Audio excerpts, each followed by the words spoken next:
Hi, I'm Ivy. Today I'm going to tell you my story. But before I continue, please share, and subscribe to hear more stories like this. Jack, you won't believe what happened yesterday, I said, gripping my phone with shaky hands. Sarah actually showed up at the hospital. Your sister? The one who hasn't visited once in 3 weeks? Jack's voice crackled through the speaker. Yep, that's the one. She waltzed in like nothing was wrong, designer purse swinging, phone in hand. Well, at least she finally came, right? I adjusted myself on the hospital bed, wincing at the dull pain in my chest. Pneumonia had hit me hard, harder than it should have for someone my age.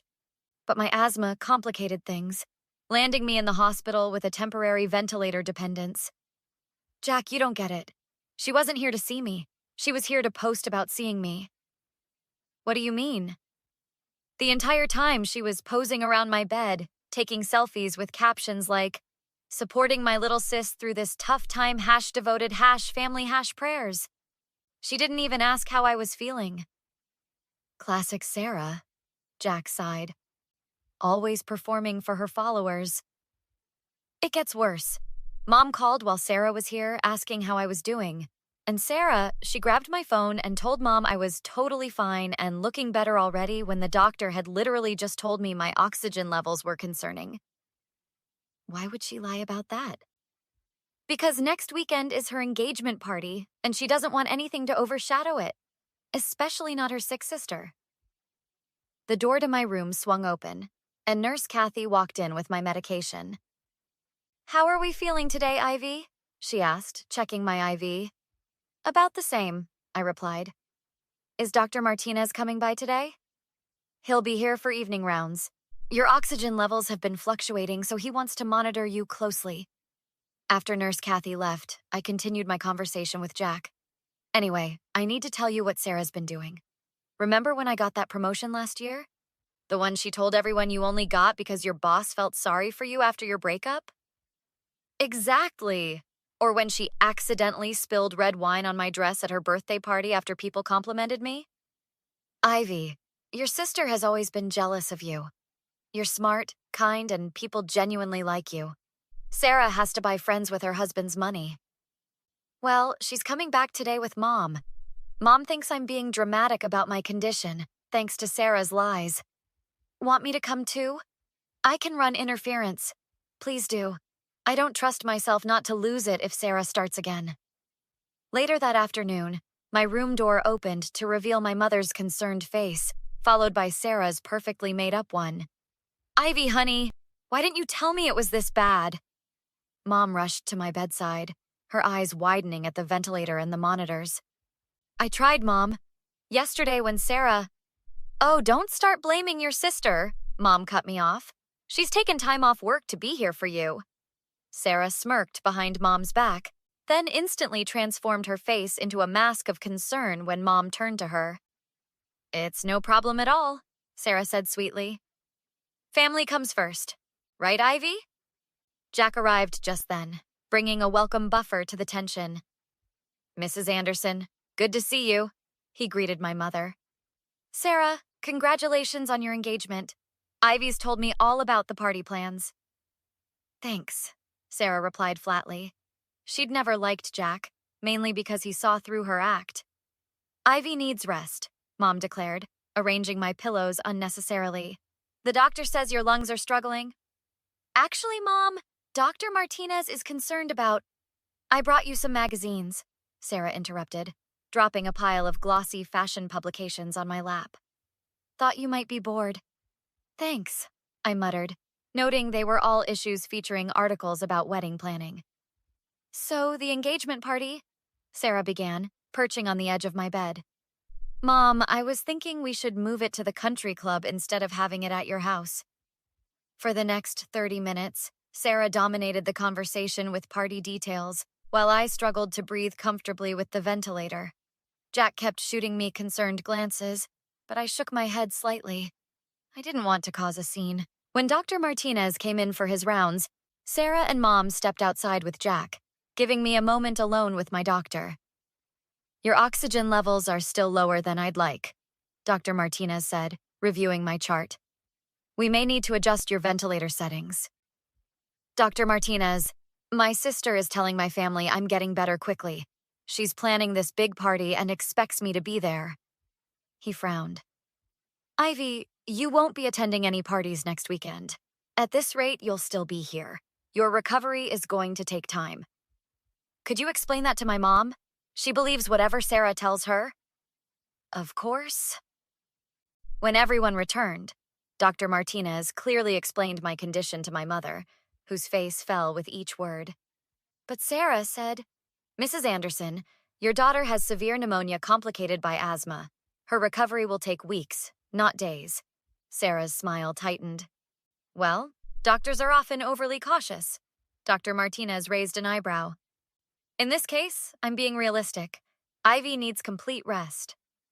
After he left, Mom turned to Sarah with confusion. You told me yesterday she was almost ready to come home. I thought she was. She looked fine yesterday. I was not fine, I snapped. I told you I was struggling to breathe. You're always so dramatic, Ivy. Sarah rolled her eyes. Remember when you twisted your ankle before my college graduation and Dad had to carry you in? I had a grade 2 sprain diagnosed by a doctor. Girls, please, Mom interjected. Sarah, we might need to postpone the engagement party. Sarah's face darkened. We can't postpone. The invitations are sent, the caterers are booked. This isn't fair. Your sister is seriously ill. She's always seriously ill when I have something important happening. Sarah's voice rose. Remember my Sweet 16? My college acceptance party?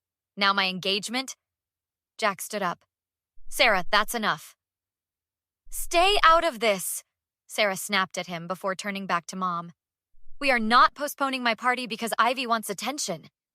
Sarah, Mom gasped. It's always about her. Poor little Ivy. Everyone's favorite. The monitors beeped as my heart rate increased with my anger. Nurse Kathy poked her head in, concerned by the noise. Everything okay in here? No, Jack said firmly. Ivy needs rest. I think everyone should leave. I need to use the bathroom first, Sarah muttered, grabbing her purse and storming past my bed. When she returned a few minutes later, her demeanor had completely changed. I'm sorry for getting upset, she said sweetly. I just want my sister at my party. Let me take a quick picture with you to show everyone you're getting better. Before anyone could object, Sarah pulled out her phone and leaned close to me. I noticed she'd refreshed her makeup and reapplied her lipstick. Smile, sis. She shifted around, trying different angles, complaining about the ventilator tube being in the way. Then, unbelievably, she reached behind me. This will just take a second. Suddenly, alarms blared as my ventilator shut down. I gasped, unable to breathe properly. What happened? Mom screamed. Nurse Kathy rushed in. The ventilator's unplugged! Who unplugged it? As I struggled for air, I saw Sarah hastily shoving her phone in her purse, the wall outlet directly behind her. I didn't touch anything, she protested, as Kathy reconnected the machine and Dr. Martinez rushed in. Through the chaos and my own gasping breaths, I heard Jack's voice, low and furious. I saw you, Sarah. You unplugged it to get a better angle for your selfie. That's ridiculous! Why would I do that? As my breathing stabilized, Dr. Martinez ordered everyone out except for medical staff.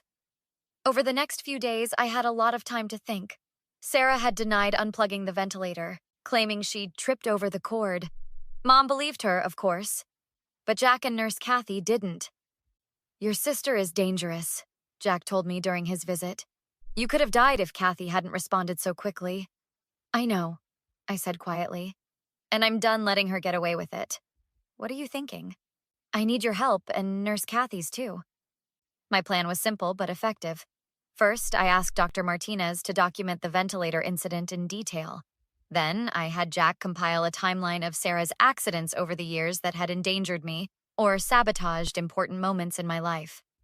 When Sarah returned 3 days later, alone this time, I was ready.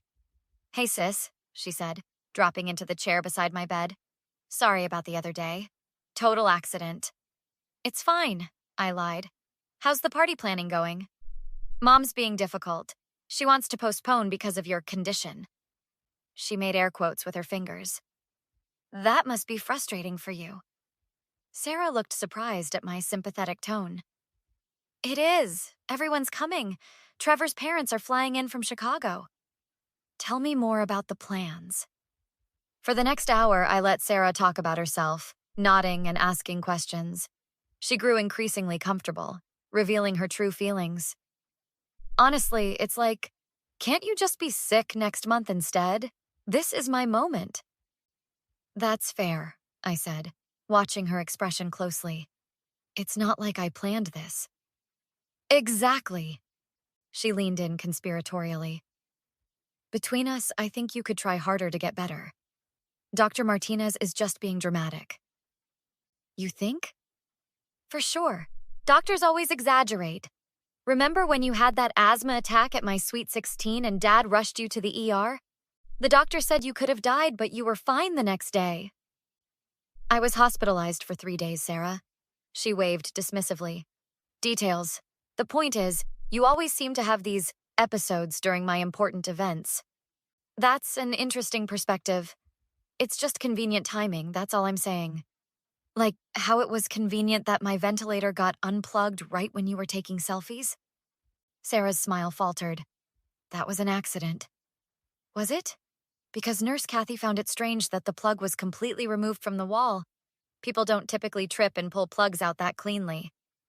What are you implying? Nothing. Just making an observation.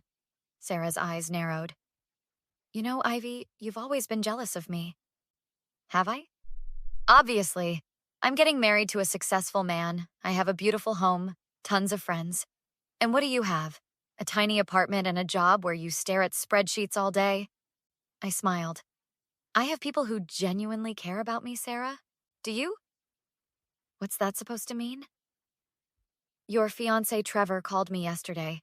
He was concerned about you, said you've been acting strange since my hospitalization. Sarah's face paled. Trevor called you? Why would he do that? He wanted to know how I was doing. Apparently, you told him I just had a little cough. He was shocked when Mom told him the truth. I was trying to protect him from worry. Were you? Or were you trying to make sure nothing interfered with your perfect party? The door opened, and Mom walked in with Jack. Mom! Sarah jumped up. I didn't know you were coming. Clearly, Mom said, her voice uncharacteristically cold. I've been standing outside listening to you for the past 5 minutes. Sarah's eyes widened. Eavesdropping? That's really mature. Know what's not mature? Unplugging your sister's ventilator for a selfie? I didn't. Stop lying, Sarah, Mom interrupted. Dr. Martinez showed me the incident report. Nurse Kathy saw you do it. And I saw it too, Jack added. Sarah's face contorted with anger. You're all ganging up on me. This is so typical. Poor Ivy. Everyone protect Ivy. Sarah, I said calmly. I have years of documented accidents you've caused. The wine on my promotion dress, the lost job application you were supposed to mail, the time you accidentally deleted my thesis from my laptop. Those were all accidents. You can't prove otherwise. Maybe not individually, but pattern recognition is a powerful thing.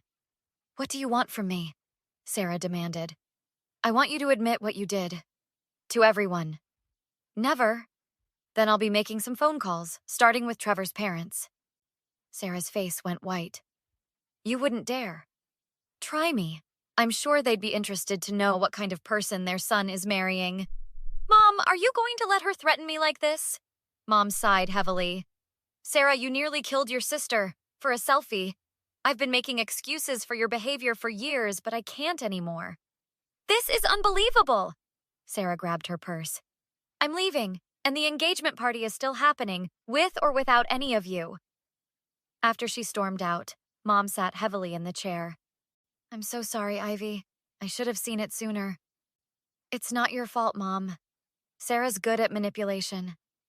The consequences for Sarah unfolded naturally. Trevor's parents, concerned about what they'd heard, insisted on meeting me in the hospital. When they saw my condition and heard about the ventilator incident from Dr. Martinez himself, they were horrified. Trevor confronted Sarah, demanding the truth. According to Mom, Sarah's tearful confession turned into a screaming match when Trevor suggested postponing the engagement party. He called off the engagement the next day. Sarah's carefully curated social media image crumbled when her hospital visit selfies were contrasted with the reality of her actions by mutual friends who knew the truth. Her boss, who happened to be friends with Dr. Martinez, put her on probation for lying about needing time off for a family emergency when she was actually shopping for her party. 2 weeks later, as I was finally being discharged, Sarah texted me. "I hope you're happy. My life is ruined because of you." I showed Jack the message, and he shook his head. "Still blaming you," he said. "Some people never learn." "I never wanted her life ruined," I said truthfully. "I just wanted her to face consequences for once. And she has. That's justice, Ivy, not revenge." As I packed my hospital belongings, Nurse Kathy handed me a card signed by the staff. "We'll miss you, but we're glad you're better," she said with a smile. "And between us, your sister got what she deserved." I stepped out of the hospital into the sunshine, finally able to breathe freely, both literally and figuratively. "Ready to go home?" Jack asked, carrying my bag. "More than ready." Sarah called me a month later, her voice subdued. "I'm seeing a therapist," she said without preamble. "He says I have narcissistic tendencies and childhood jealousy issues." "That's good, Sarah. I hope it helps." "I want to apologize." "Save it," I interrupted. "I'm not interested in your apology. Actions have consequences, and you're finally facing yours. I wish you well, but I need space from you. A lot of space." I hung up, feeling lighter than I had in years. Sometimes the best revenge isn't elaborate payback. It's simply exposing the truth and walking away. So, what would you do if someone in your family betrayed your trust like Sarah betrayed mine? Would you ever be able to forgive them? Or would you cut them out of your life completely?